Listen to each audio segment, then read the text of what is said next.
السلام عليكم ورحمة الله تعالى وبركاته. خواتاتي، من بعد الغياب راني رجعت ليكم.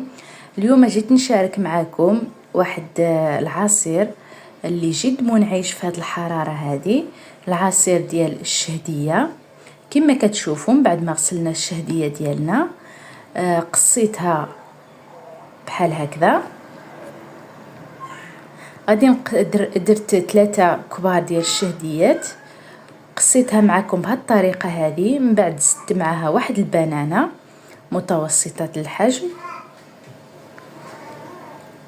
من بعد ما قصيناهم غادي نديروهم هنا فين نخلطوهم.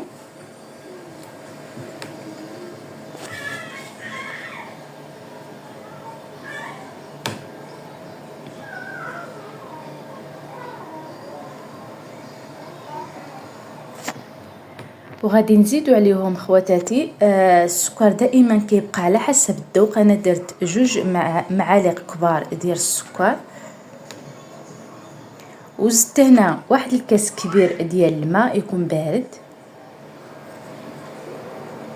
نزيدو على الشهديه ديالنا، وزدت عليهم واحد الكاس كبير ديال العصير البرتقال.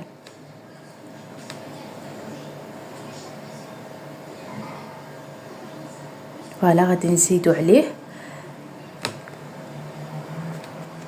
من بعد خواتاتي غادي نطحنوا هذاك الخليط ديالنا، نطحنوه مزيان. وكيجي بهذه الطريقه هذه، كيجي خاتر ومنعش في هذا الصيف هذا. كنصحكم تجربوه. كما كتشوفوا قدامكم كيجي خاتر وبنين ومنعش وصحي.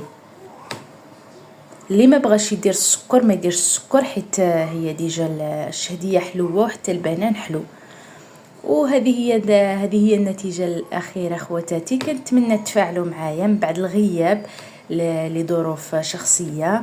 كنتمنى تتفاعلوا معايا مع الفيديوهات ديالي اللي غادي نحط لكم يعني الوصفات ديال الصيف.